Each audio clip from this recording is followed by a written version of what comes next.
ಇವತ್ತಿನ ಬಜೆಟ್ ಬಗ್ಗೆ ನಿಮ್ಮ ಒಪಿನಿಯನ್? ಕೇಂದ್ರ ಸರ್ಕಾರದ ಬಜೆಟ್ ಇವತ್ತು ಮಂಡನೆ ಆಗಿದೆ.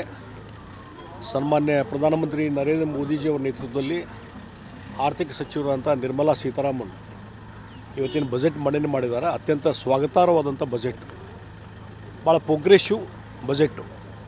ಬಹುಶಃ ಭಾಳ ದಿವಸದ ನಿರೀಕ್ಷೆಯನ್ನು ಮಾಡ್ಕೊಂಡಿದ್ದರು ಭಾರತ ದೇಶದ ಜನತೆ, ಕೃಷಿಕರು, ಉದ್ಯಮೆದಾರರು ಮತ್ತು ಸಾಮಾನ್ಯ ಜನ.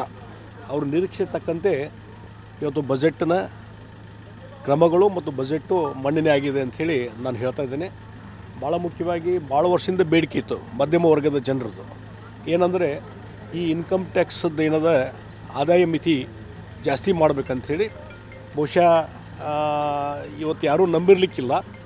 ಇವತ್ತು 12 ಲಕ್ಷದವರೆಗೆ ಈ ಒಂದು ಆದಾಯ ಇದ್ದಂಥವರ ಒಂದು ಸಂಪೂರ್ಣವಾದಂಥ ಇನ್ಕಮ್ ಟ್ಯಾಕ್ಸ್ ಅದು ವಿನಾಯಿತಿ ಕೊಟ್ಟಿದ್ದು ಭಾಳ ಒಂದು ದೊಡ್ಡದಾದಂಥ ಒಂದು ಕೆಲಸ. ಅದರಿಂದ ಭಾಳ ದೊಡ್ಡ ಪ್ರಮಾಣದಲ್ಲಿ ಮಧ್ಯಮ ವರ್ಗದವರಿಗೆ ಅನುಕೂಲ ಆಗಿದೆ. ಅದರಲ್ಲಿ ಸರ್ಕಾರಿ ನೌಕರದಲ್ಲಿದ್ದಂಥವರು ಅವರ ಆದಾಯದ್ದಿರ್ಬೋದು, ಅವ್ರು ಹಿಡ್ಕೊಂಡು ಮಧ್ಯಮ ವರ್ಗದ ಜನರಿಗೆ ದೊಡ್ಡ ಪ್ರಮಾಣದ ಆದಾಯ ಅದರಿಂದ ಬೆನಿಫಿಟ್ ಆಗಿದೆ ಅನ್ನುವಂಥ ಮಾತನ್ನು ಈ ಸಂದರ್ಭದಲ್ಲಿ ಹೇಳ್ತೀನಿ. ಮತ್ತು ಮುಂದೆ ಲಿಮಿಟೇಷನ್ ಏನಿದೆ 30% ಇವೆಲ್ಲ 25 ಲಕ್ಷವರೆಗೂ ಸಹಿತ 30% ಟ್ಯಾಕ್ಸ್ ಕಡಿಮೆ ಮಾಡುವಂಥದ್ದು ಅದು ಸಹಿತ ಅದು ಭಾಳ ದೊಡ್ಡ ಪ್ರಮಾಣದಲ್ಲಿ ಬೆನಿಫಿಟ್ ಆಗ್ತದೆ. ಹೀಗಾಗಿ ಒಂದು ದೊಡ್ಡ ರಿಲೀಫು ಇವತ್ತು ಮೋದಿಜಿಯವರು ಈ ದೇಶಕ್ಕೆ ಮಧ್ಯಮ ವರ್ಗದವ್ರಿಗೆ ಕೊಟ್ಟಿದ್ದಾರೆ. ಅವ್ರಿಗೆ ನಾನು ಅಭಿನಂದನೆಗಳನ್ನು ಸಲ್ಲಿಸ್ತೇನೆ. ಇದರ ಜೊತೆಗೆ ನಮ್ಮ ಪ್ರಯಾರಿಟೀಸ್ ಏನಿದ್ದಾವೆ ಅನ್ನುವಂಥ ಹಿನ್ನೆಲೆ ಇಟ್ಕೊಂಡು ಇವತ್ತು ಕೃಷಿ ಇಲಾಖೆಗೆ ಕೃಷಿಗೆ ಸಂಬಂಧಪಟ್ಟಂತೆ ರೈತರಿಗೆ ಅನುಕೂಲ ಆಗುವ ದೃಷ್ಟಿಯಿಂದ ಭಾಳ ಏನು ಇಲ್ಲಿವರೆಗಿರುವಂಥ ಸ್ಕೀಮ್ಗಳನ್ನು ಮುಂದುವರಿಸಿದ್ದಾರೆ. ಮತ್ತು ಅದರಲ್ಲಿ ಯಾವ ತಾಲೂಕುಗಳಲ್ಲಿ ಯಾವ ಡಿಸ್ಟಿಕ್ನಲ್ಲಿ ಇವತ್ತು ಉತ್ಪಾದನೆ ಕಡಿಮೆ ಇದೆ, ಕೃಷಿ ಉತ್ಪಾದನೆ ಅದನ್ನು ಹೆಚ್ಚಳ ಮಾಡಲಿಕ್ಕೆ ಹೆಚ್ಚಿನ ರೀತಿ ಪ್ರೋತ್ಸಾಹ ಕೊಡುವಂಥ ಕೆಲಸ ಇವತ್ತು ಇದರಿಂದ ಆಗ್ತಾಯಿದೆ. ಮತ್ತು ಹಲವಾರು ಕೃಷಿ ಯೋಜನೆಗಳನ್ನು ಮುಂದುವರಿಸುವಂಥ ಕೆಲಸ, ಅದರ ಮುಖಾಂತರ ರೈತರ ಆದಾಯ ಹೆಚ್ಚಳ ಮಾಡಲಿಕ್ಕೆ ಎಲ್ಲ ರೀತಿಯ ಉಪಕ್ರಮವನ್ನು ಕೈಗೊಂಡಿದ್ದಾರೆ.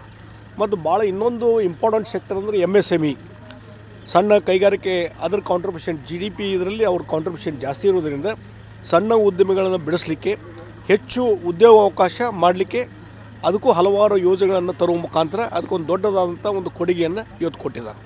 ಮತ್ತು ಉದ್ಯಮೆ ಕೈಗಾರಿಕೆ ನಡೆಸುವಂಥವ್ರಿಗೆ, ಸ್ಟಾರ್ಟಪ್ ಇದ್ದವರಿಗೆ ಅವ್ರಿಗೆ ಇನ್ನೂ ಹೆಚ್ಚು ಅನುಕೂಲತೆ, ಸಬ್ಸಿಡಿ ಕೊಡುವಂಥ ಕೆಲಸವನ್ನು ಇವರು ಮಾಡಿದ್ದಾರೆ.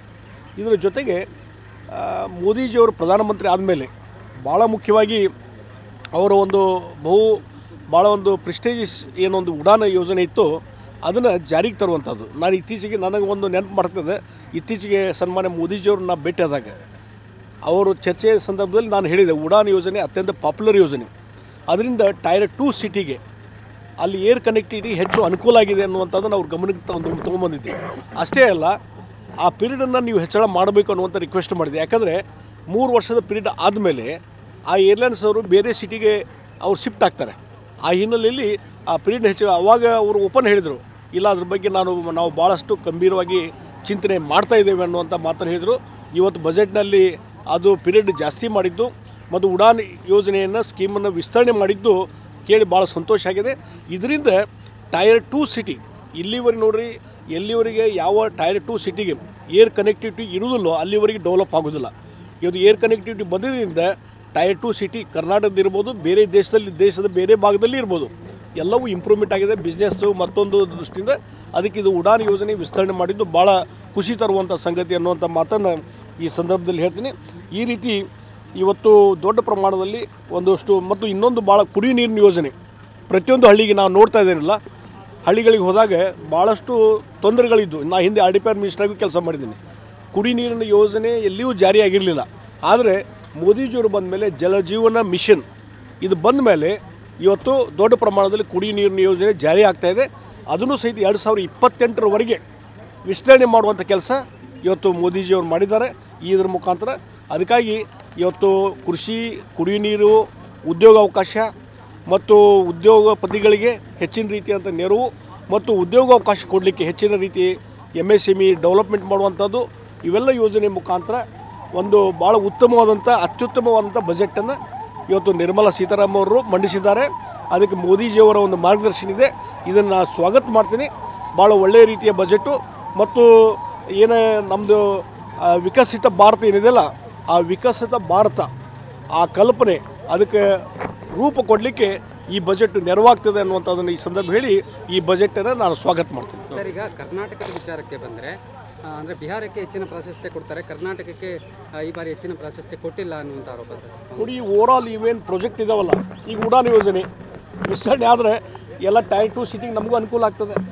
ಅದೇ ರೀತಿ MSME ಕ್ಷೇತ್ರಕ್ಕೆ ಕೆಲವೊಂದು ಸಿಟಿಗೆ ಕೆಲವೊಂದು ಇದಕ್ಕೆ ಮಾತ್ರ ಅನೌನ್ಸ್ ಮಾಡೋದು ಬಿಟ್ಟರೆ ಇವತ್ತು ಬಿಹಾರಕ್ಕೆ ಉಳಿದು ಓವರಾಲ್ ಎಲ್ಲ ಸ್ಕೀಮ್ ಏನಿದಾವಲ್ಲ, ಪಾಲಿಸಿ ಡಿಸಿಷನ್ಸ್ ಅದಲ್ಲ, ಎಲ್ಲವೂ ಕರ್ನಾಟಕಕ್ಕೂ ಅಪ್ಲೈ ಆಗ್ತದೆ. ಅದೇನು ಕರ್ನಾಟಕ ಹೊರತುಪಡಿಸಿ ಅಂತ ಇರುವುದಿಲ್ಲ. ಕೃಷಿಗೆ ಸಂಬಂಧಪಟ್ಟ ಸರ್ ಹಂಗಲ್ಲ. ಈಗ ನೋಡಿ, ಭದ್ರಾ ಮೇಲ್ದಂಡೆ ಯೋಜನೆ ಸೇರಿದಂತೆ ಸಾಕಷ್ಟು ನೀರಾವರಿ ಯೋಜನೆಗಳಿಗೆ ಅನುದಾನದ ಹಂಚಿಕೆ ಆಗಬೇಕಾಗಿದೆ. ವಿಶೇಷವಾಗಿ ಬೆಂಗಳೂರು ಅಭಿವೃದ್ಧಿ ವಿಚಾರದಲ್ಲಿ ಸಾಕಷ್ಟು ಪ್ರಪೋಸಲ್ಗಳನ್ನ ಕೇಂದ್ರ ಸರ್ಕಾರಕ್ಕೆ ರಾಜ್ಯ ಸರ್ಕಾರ ಕೊಟ್ಟಿದೆ. ಬಟ್ ಯಾವುದಾದ್ರೂ ಒಂದು ಸ್ಕೀಮಲ್ಲಾದರೂ ಕರ್ನಾಟಕದ ಉಲ್ಲೇಖ ಆಗಲಿಲ್ಲ. ಈಗಾಗಲೇ ನಾವೊಂದು ಹೇಳಿದ್ನಿ.